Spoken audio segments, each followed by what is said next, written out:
call the North Aurora Committee of the whole meeting for Monday, June 2nd, 2025 to order. Roll call, please. Mayor Gaffino. Here. Trustee Christensen. Here. Trustee Curtis. Here. Trustee Gately. Here. Trustee Lowry. Here. Trustee Nedved. Here. Trustee Salazar. Here. All right, audience comments? Seeing none, trustee comments. First item under discussion. Steve, item 1. Thank you. Item number 1 is regarding a economic incentive, economic development incentive. So Perla, the company that just received the water impact agreement approval at the board meeting, is looking to occupy 950 Ice Cream Drive. That is the building, about 175,000 square feet right across from Oberweis. They are a food producer, so that's where they'll be doing things such as hummus, olives, stuffed peppers. They have approached us multiple times asking for an economic incentive. They also questioned the water impact agreement several times, and so they are looking for some economic offset. We have explained to them that the economic incentive policy views manufacturing and industrial as a non-qualified use for an economic incentive, but they are aware that the policy does allow them to still petition the board. So we asked them to put together some information, basically what their request would be, and if they're a revenue share or any income generation that they can predict or share with us, that might be something to look at.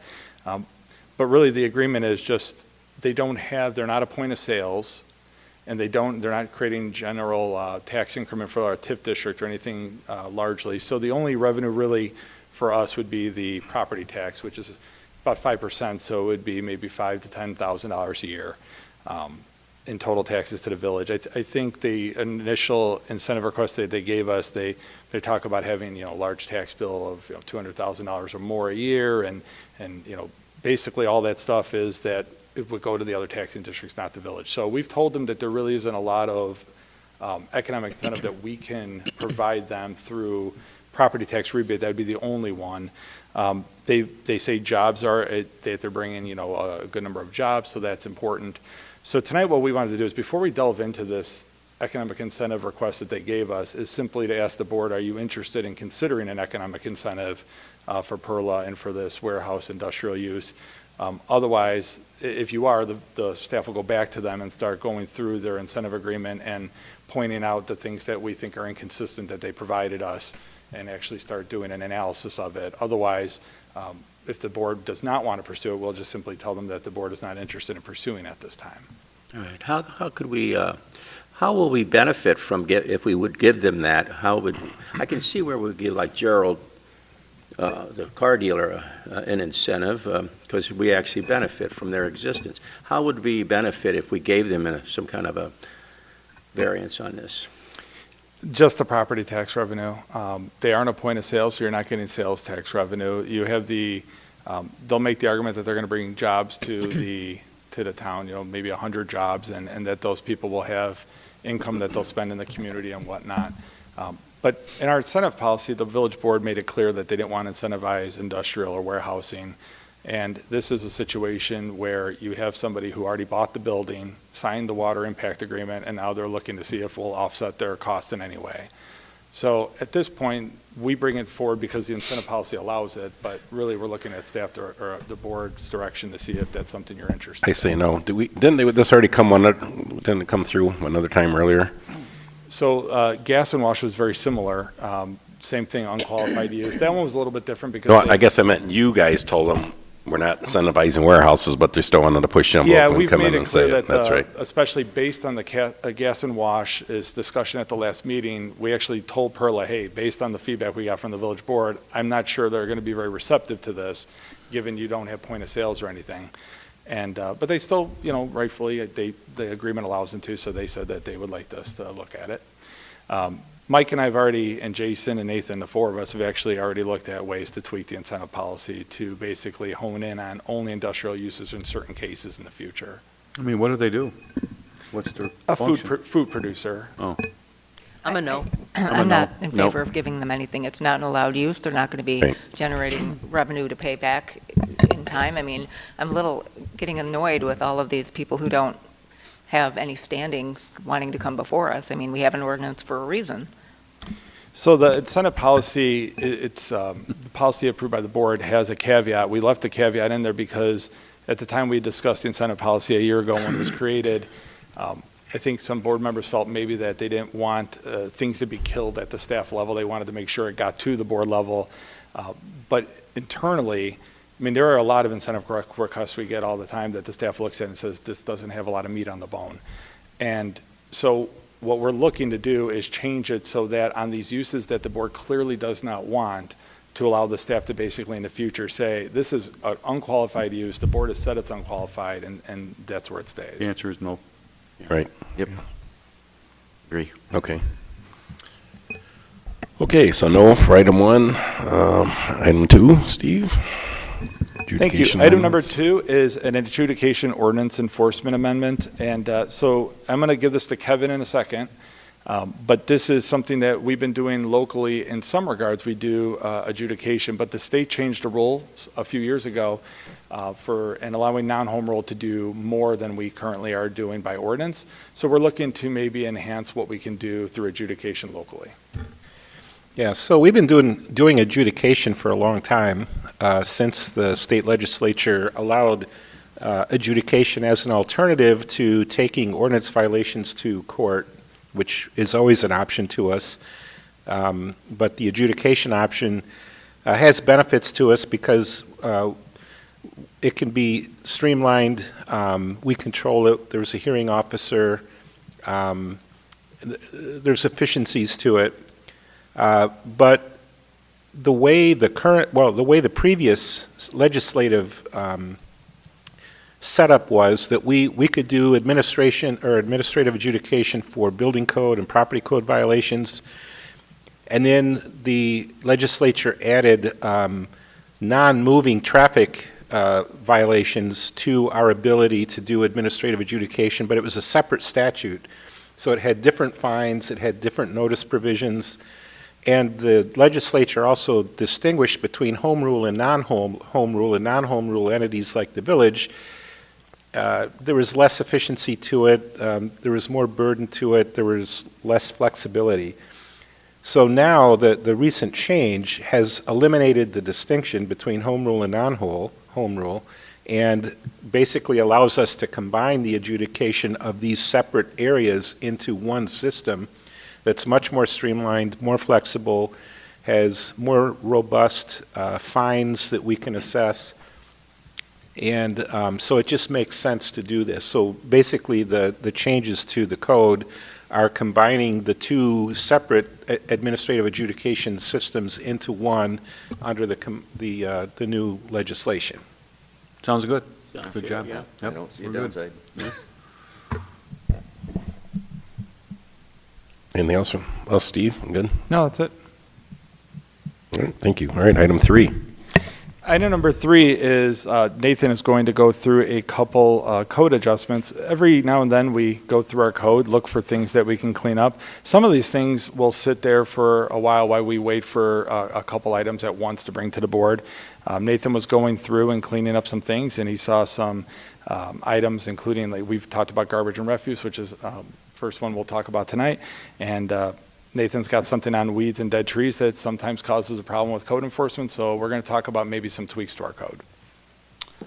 Yeah, so kind of in line with the stuff Kevin's office was doing as he's updating the adjudication section. You know, I was looking through some of the nuisance sections in Title 8, and some of the section is dated to 1965.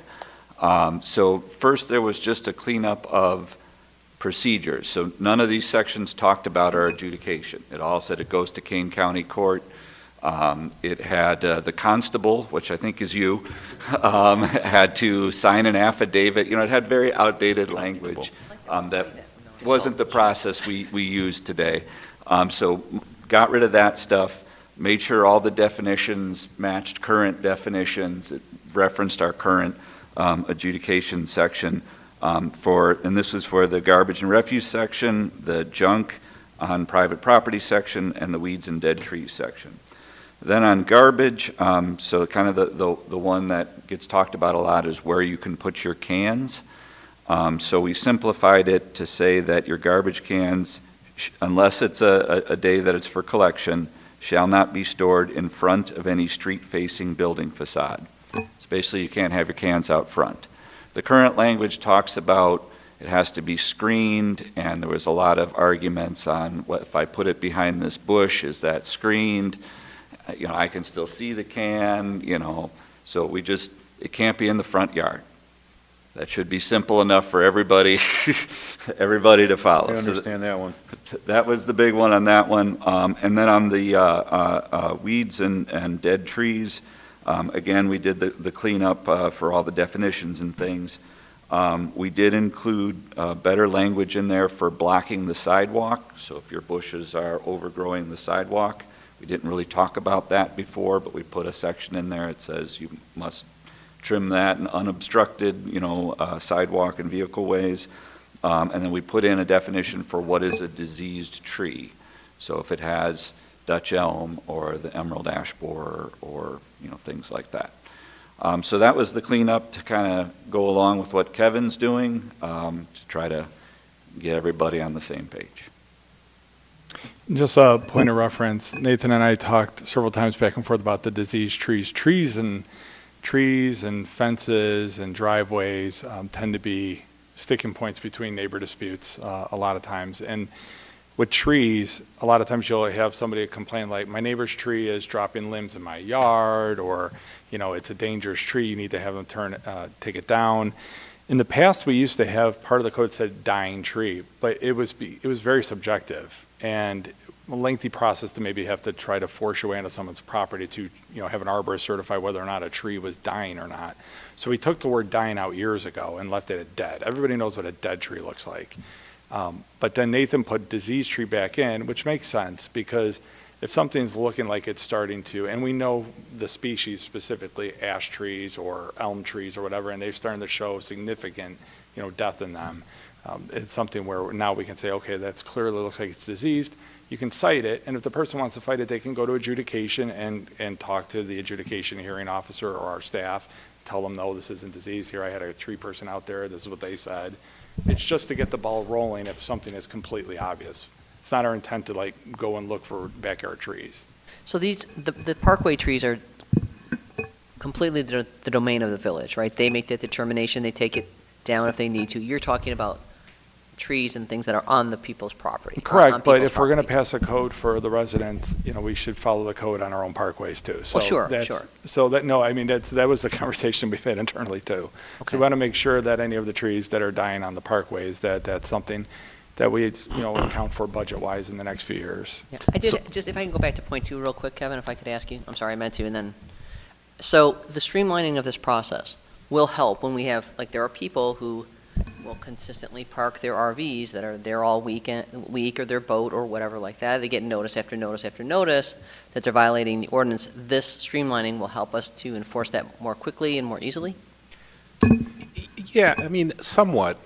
I mean, we already have that now, but it makes everything uniform. Right now, it's Okay. not, or until tonight, it hasn't been uniform. There's different notice provisions, Okay.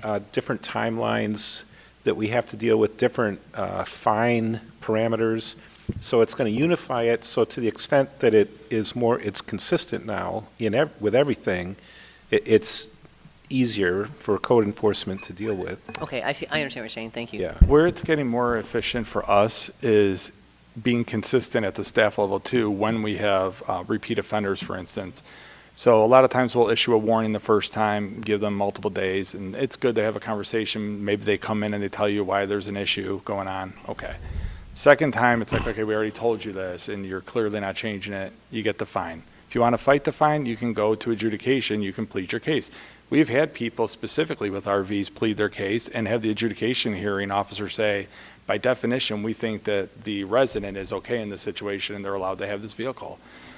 Other times what will happen is we'll have the adjudication hearing upheld and the order will come back and yes, you owe the village $50 for this. That person does it again within a certain timeline. Now our code officer knows, hey, we just took this person last month to adjudication. We'll put him on, we'll write the ticket right away, not just a summons for adjudication. You're getting a ticket, you can fight it at the next adjudication. And that's actually working with repeat offenders now. Great. So back to the trees, so we only enforce it when a neighbor complains, or like, well, I'm not quite sure when Steve said we're not looking in backyards, but, which is hard to see anyway, but, Right. so if there's a dead tree in the front yard, are we looking? And then the disease part, so it's, I mean, you can treat some trees depending on what they are, so Sure. what's our move on all that, I guess, I'm kind of confused on that. Yeah, so right now, our definition just wasn't good. It mentioned Dutch elm, but nothing else. So, the first step was just trying to clean that up and make it better. In terms of, the policy of what I'm going to have Marcy do, we're not climbing around people's backyards looking Well, I'm for talking about even trees. front yards, I That's- mean, I'm talking about, I know there's several big ones that are dead, and do we do anything, or do we just, unless it's gonna bother a sidewalk or be dangerous, somebody just So kinda, if you can see it from the street, we will write that Yeah. up. If it's in a backyard, that would be. yeah, right, neighbor complaining complain or somebody like that, but, yeah, I get that part, which is fine. But I'm just curious, like I said, making it more clear, but are we really enforcing it anyway, or, We've enforced some dead trees, specifically there's two that come to mind, and in both cases, I think there might have been financial hardships too, and that's yeah. the hard part sometimes is when you're going to somebody's house and they're struggling financially, and then it's $1,000 to take a tree down. I think it was a widow lady, older lady, that had a couple dead trees, and it's like, it's $1,500 a tree to take down. It's like, I think at that time, the other code enforcement, can't think of her name, but she was trying to look for Yeah. somebody that could help this person. Yeah, and, we always, and certainly on landscaping, tall grass, trees, we always start with a courtesy notice. Yeah. Hey, did you know that this is, against the rules, and cite the sections and, give time. So, certainly we don't come right out of the gate on stuff like this with fires. I'm just thinking on a tree, it's big money usually. If it's old and dead, it's, cutting your grass. And Marcy has discretion too. She can work with the property owner. If clearly there's an issue there, we can work with them to not necessarily have a 1 week turnaround. It can Yeah, be, oh, hey, you yeah, have 3 right. months or 4 months, and we try to work with them. Yeah. No, it's good to be more specific and have it whatever listed, so. Anybody else? No, we're good. All right. Steve, we're good? Yep. All right. So motion to adjourn to exec session to discuss collective bargaining Motion to and adjourn. property acquisition. So moved. Second. All in favor, say aye. Aye. Aye. Oppose the same. All right, thank you.